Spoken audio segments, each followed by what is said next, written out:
नहीं, सोचिए मत, सब्सक्राइब कीजिए।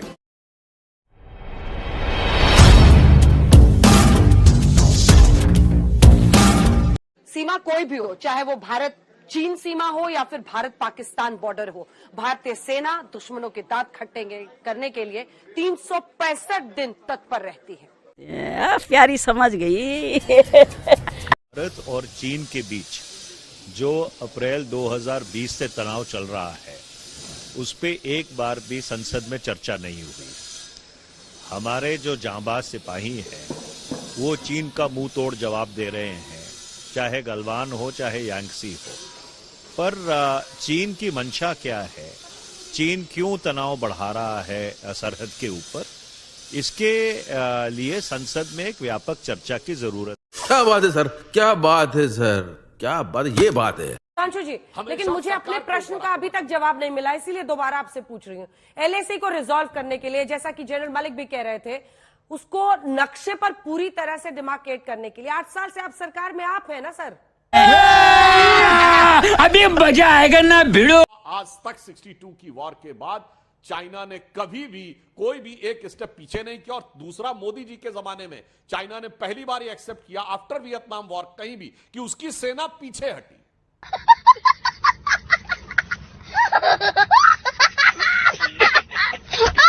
अभी तो सर स्पष्ट ही नहीं हो पा रहा है सुधांशु जी की हुआ क्या है 9 दिसंबर की रात को। आपके पास मैं आऊं संजय जी, उससे पहले सुधांशु जी ये क्लियर तो कीजिए।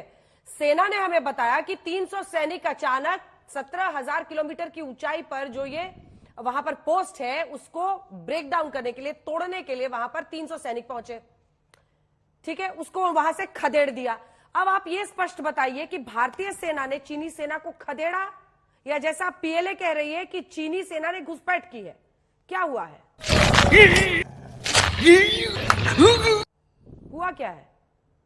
अबे जल्दी बोल, कल सुबह पनवेल निकल। हाँ देखिए, जो हमारी चौकी थी उसके ऊपर उन्होंने रात के अंधेरे में हमला करके कब्जा करने का प्रयास किया, पर हमारे सैनिकों ने बहादुरी के साथ बगैर गोली चलाए उन लोगों को वहां से खदेड़ा और दूर तक खदेड़ दिया। आखिर में वो विवश होकर अपनी चौकी पर वापस चले गए।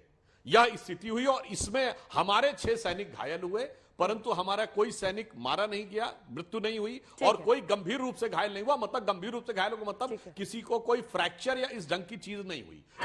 मैं थूकता हूं तेरी सूरत पे। अब भी आपकी मांग क्या है? देखिए, अभी भी मांग वही है। क्या बात है? रुको जरा, सब्र करो। कहाँ गई लाल आंखें, कहाँ गई वो सारे रेटरिक? आपने झूला झुलाया, कोई हर्ज नहीं, लेकिन अब तो कम से कम देश को झूला मत झूलने दीजिए। देश का मानस डोल रहा है, उनकी सुनिए। शाबाश बेटा, बहुत बढ़िया। और मैं जानता हूं माननीय रक्षा मंत्री जी को कोई गुरेज नहीं होता, मैं उनकी शख्सियत को जानता हूं। वो शायद एकमात्र व्यक्ति थे जिन्होंने गलवान में जब हुआ तो सबसे पहले थ्रेट को एक्नॉलेज किया। यहाँ तो लोग ये जुमला बकते रहते थे, कहते रहते थे कि कोई आया नहीं, कोई घुसा नहीं। इस तरह से राष्ट्रीय अखंडता और सुरक्षा के मसले हल नहीं किए जाते। तो साला ये दुख का खत्म नहीं होता बे। बहुत सारे लोग ये कह रहे हैं कि ट्रेड बढ़ता जा रहा है, कांग्रेस ने तो यही बोला है। एग्जैक्टली, आप तो ट्रेड का जो क्वांटम देखिए, उससे आपको स्पष्ट हो जाएगा। क्या किया? पहला सख्त कदम लिया भारत सरकार ने, टिकटॉक बैन कर दिया। बस वाह, ये है आपकी डिप्लोमेसी, बैन टिकटॉक। लड़के साथ घूमे, तेरा बॉयफ्रेंड कौन सा? वो जिसके डोले शोले, वो जिससे मन मेरा डोले, वो जो मुझे प्यार करेगा।